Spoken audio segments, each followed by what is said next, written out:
पहले ही स्वच्छ साफ करके सब कुछ तैयारी करनी है। अब हमें बस कृष्ण भगवान का पूजन पाठ करना है। पहले हम विधि पूर्वक पूजन पाठ करते हैं भगवान को।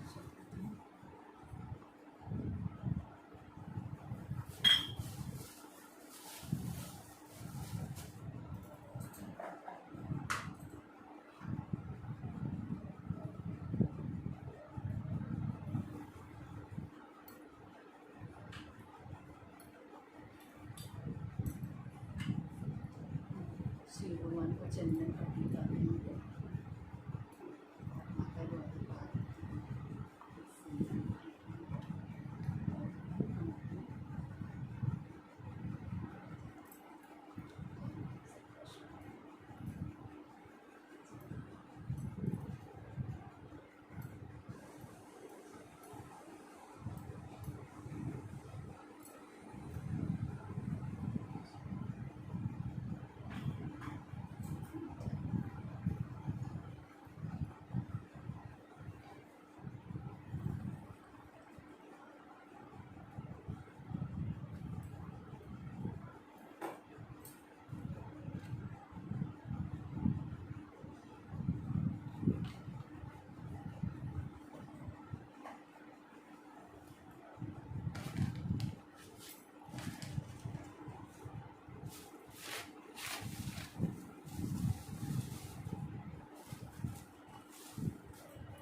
घर के लिए, सबके सुहाने के लिए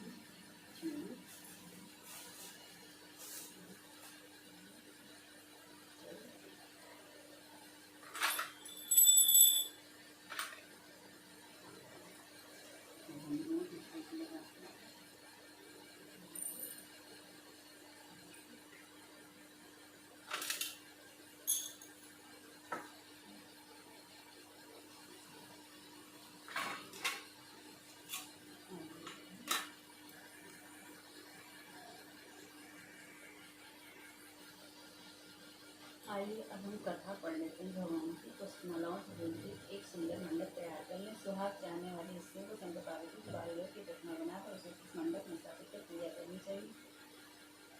इस पूजा में श्री पार्वती से संबंधित कोई भी स्त्रोत अथवा शिव चालीसा का पाठ कर सकते हैं। तत्पश्चात के बाद से नीचे लिए कथा पढ़ें। ओम नमः शिवाय, ओम नमः शिवाय, ओम नमः शिवाय, शिवाय शिवाय। तो आइए हम शिव की कथा पढ़ते हैं। जिसके दिव्य केशों पर मंदार आग के पुष्पों की माला शोभा देती है और जिन भगवान शंकर के मस्तक पर चंद्र और कंठ के मुंडों की माला पड़ी हुई है, जो माता पार्वती दिव्य वस्त्रों से तथा भगवान शंकर दिगंबर वेश धारण किए हैं, उन दोनों भवानी शंकर को नमस्कार करते हैं। कैलाश पर्वत की सुंदर शिखर पर माता पार्वती जी ने श्री महादेव जी से पूछा, हे माहेश्वर, मुझसे आप वह गुप्त से गुप्त वार्ता कहिए जो सबके लिए सब धर्मों में से भी सरल तथा महान फल देने वाली हो। हे नाथ, यदि आप भली भांति प्रसन्न हैं तो आप उसे मेरे सम्मुख प्रकट कीजिए। हे जगतनाथ, आप यदि मध्य और अंत रहित हैं, आपकी माया का कोई पार नहीं है, आपको मैंने किसी भांति प्राप्त किया है और कौन से व्रत तप या दान के पुण्य फल से आप मुझको वर रूप में मिले। श्री महादेव जी बोले, हे महादेवी, यह सुन मैं तेरे सम्मुख उस व्रत को कहता हूँ जो परम गुप्त है। जैसे तारागणों में चंद्रमा और ग्रहों में सूर्य, वर्णों में ब्राह्मण, देवताओं में गंगा, पुराणों में महाभारत, वेदों में शाह और इंद्रियों में मम श्रेष्ठ है, वैसे ही पुराण और वेद इस सब में इसका वर्णन आया है, जिसके प्रभाव से तुमको मेरा आधा आसन प्राप्त हुआ है। हे प्रिय, उसी का मैं तुमसे वर्णन करता हूँ। सुनो, भाद्रपद भादो मास के शुक्ल पक्ष की हस्त नक्षत्र संयुक्त तृतीया तीज के दिन इस व्रत का अनुष्ठान मात्र करने से पापों का नाश हो जाता है। तुमने पहले हिमालय पर्वत पर इस व्रत को किया था, जो मैं तुम्हें सुनाता हूँ। पार्वती जी बोली, हे प्रभु, इस व्रत को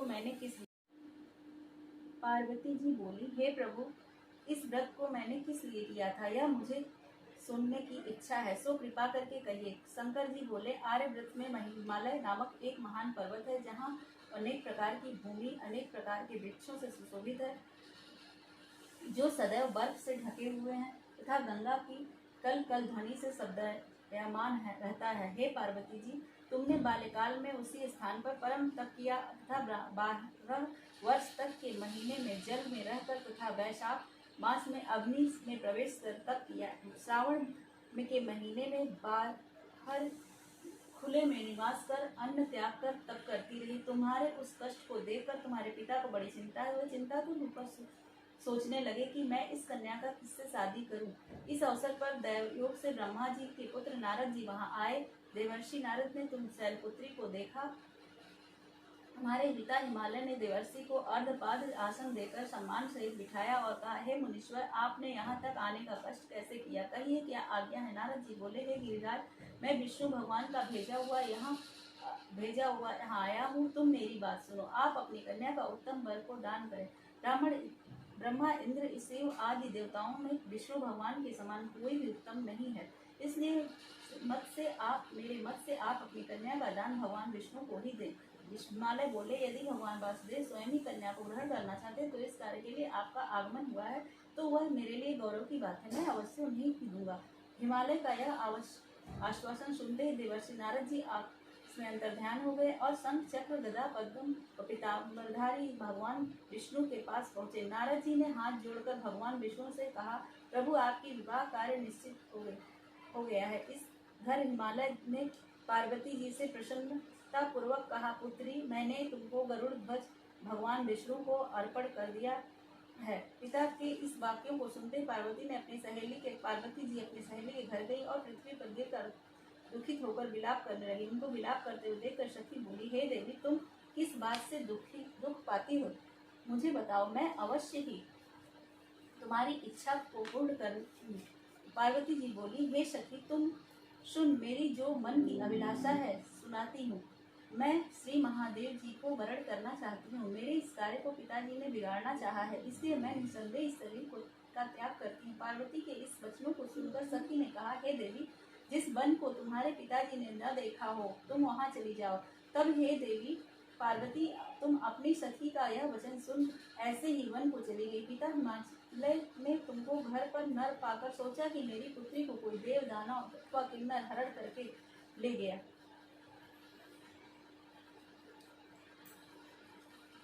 मैंने नारद जी को वचन दिया था कि मैं पुत्री को गरुड़ध्वज भगवान के साथ वरण करूंगा। हाय, अब यह कैसे पूरा होगा? ऐसा सोचकर वे बहुत चिंतातुर हो मूर्छित हो गए। तब सब लोग हाहाकार करते हुए दौड़े और मूर्छा दूर होने पर गिरिराज से बोले कि हमें आप अपनी मूर्छा का कारण बताओ। हिमालय बोले, मेरे दुख का कारण है यह है कि मेरी रत्न रूपी कन्या का कोई हरण कर ले गया है। सर्प डस गया या किसी सिंह ने मार डाला, वह न जाने कहाँ चली गई है, इसे राक्षस ने मार डाला। इस प्रकार कहकर गिरिराज दुखित होकर ऐसे कांपने लगे जैसे तीव्र वायु के चलने पर कोई वृक्ष कांपता हो। तत्पश्चात हे पार्वती, तुम्हें गिरिराज साथियों सहित घने जंगल में ढूंढने निकले सिंह, व्याघ्र, रीछ आदि हिंसक जंतुओं के कारण वह महाभयानक प्रतीत होता था। तुम भी सखी के साथ भयानक जंगल में घूमती रहे हुई वन के एक नदी के तट पर एक गुफा में पहुंची। उस गुफा में तुम अपनी सखी के साथ प्रवेश कर गई, जहां तुम अपने जल का त्याग करके बालू का लिंग बनाकर तेरी आराधना करने लगी। उस समय वह भाद्रपद मास की हस्त नक्षत्र युक्त तृतीया के दिन तुमने मेरा विधि विधान से पूजन किया तथा रात्रि को गीत गायन करते हुए जागरण किया। तुम्हारे उस महान व्रत के प्रभाव से मेरा आसन डोलने लगा। महाव्रत के प्रभाव से आसन डोलने लगा। मैं उसी स्थान पर आ गया जहाँ तुम और तुम्हारी सखी दोनों थी। मैंने आकर उनसे कहा, वरान्ने, मैं तुमसे प्रसन्न हूँ, तू मुझसे वरदान मांग। तब तुमने कहा कि हे देव, यदि आप मुझसे प्रसन्न हैं तो आप महादेव जी की ही मेरे पति हूँ। मैं तथास्तु ऐसा कहकर कैलाश पर्वत को चला गया। तुमने प्रभात होते ही मेरे उस बालू की प्रतिमा को नदी में विसर्जित कर दिया। हे शंभु शुभे, हे शुभे, तुमने वहाँ अपनी सखी सहित व्रत का परायण किया। इतने में तुम्हारे पिता महावान भी तुम्हें ढूंढते ढूंढते उसी घने वन में आ पहुँचे। उस समय उन्होंने नदी के तट पर दो कन्याओं को देखा तो तुम्हारे पास आ गए और तुम्हें हृदय से लगाकर रोने लगे और बोले, बेटी, तुम इस सिंह व्याघ्र युक्त घने जंगल में क्यों चली आई? तुमने कहा, हे पिता, मैंने पहले ही अपना शरीर शंकर जी को समर्पित कर दिया था, किंतु आपने इसके विपरीत कार्य किया, इसलिए मैं वन में चली आई। ऐसा सुनकर हिमवान ने तुमसे कहा कि मैं तुम्हारी इच्छा के विरुद्ध यह कार्य नहीं करूँगा। तब वे तुम्हें लेकर घर को आए और तुम्हारा विवाह मेरे साथ कर दिया। हे प्रिय, उसी व्रत के प्रभाव से तुमको मेरा अर्धासन प्राप्त हुआ। इस व्रत राज को मैंने अभी तक किसी के सम्मुख वर्णन नहीं किया है। हे देवी, अब मैं तुम्हें यह बताता हूँ कि इस व्रत का यह नाम क्यों पड़ा। तुमको सखी हरण करके ले गई थी, इसलिए हरितालिका नाम पड़ा। पार्वती जी बोली, हे स्वामी, आपने इस व्रत राज का नाम तो बता दिया, किंतु मुझे इसकी विधि एवं फल भी बताइए। इसके करने से किस फल की प्राप्ति होती है? तब भगवान शंकर जी बोले, जिस स्त्री की स्त्री जाति के अत्युत्तम व्रत की विधि सुनिए। तब भगवान शंकर जी बोले, सौभाग्य की इच्छा रखने वाली स्त्रियां इस व्रत के विधि पूर्वक करें। केले के खम्भों में से मंडप बनाकर उसे वृंदावन वारों से सुशोभित करें, जिससे विविध रंगों के उत्तम रेशमी वस्त्र की चांदनी ऊपर तान दे। चंदन आदि सुगंधित द्रव्यों का लेपन करके स्त्रियां एकत्र हों। शंख, भेरी, मृदंग आदि बजावे। विधि पूर्वक मंगलचार करके श्री गौरी शंकर की बालू निर्मित प्रतिमा स्थापित करें। फिर भगवान शिव पार्वती जी का गंध, धूप, पुष्प आदि से विधि पूर्वक पूजन करें। अनेकों नैवेद्य का भोग लगावें और रात्रि को जागरण करें। नारियल, सुपारी, जवारी, नींबू, लौंग, अनार, नारंगी आदि ऋतु फलों तथा फूलों को एकत्रित करके धूप, दीप आदि से पूजन करें। करके कहें, हे कल्याण स्वरूप शिव, हे मंगल रूप शिव, हे मंगल रूपी महेश्वरी, हे शिव, सब कामनाओं को देने वाली देवी, कल्याण रूप तुम्हें नमस्कार है। कल्याण स्वरूप माता पार्वती, हम तुम्हें नमस्कार करते हैं। भगवान शंकर जी को सदैव नमस्कार करते हैं। ब्रह्म रूपिणी जगत का पालन करने वाली माँ, आपको मैं नमस्कार करती हूँ। हे सिंहवाहिनी, मैं सांसारिक भव्य से व्याकुल हूँ, तुम मेरी रक्षा करो। हे महेश्वरी, मैंने इसी अभिलाषा से आपका पूजन किया है। हे पार्वती माता, आप मेरे ऊपर प्रसन्न होकर मुझे सुख और सौभाग्य प्रदान कीजिए। इस प्रकार के शब्दों द्वारा उमा सहित शंकर जी का पूजन करें। विधि सुनकर, कथा सुनकर गौ वस्त्र आभूषण आदि ब्राह्मणों को दान करें। इस प्रकार से व्रत करने वाले के सब पाप नष्ट हो जाते हैं। ओम भगवान। जय शिव ओंकारा प्रभु जय शिव ओंकारा। जय शिव ओंकारा प्रभु जय शिव ओंकारा। ब्रह्मा विष्णु सदा शिव हरि धारा। ओम जय शिव ओंकारा। एकानन चतुरानन पंचानन राजे हंसा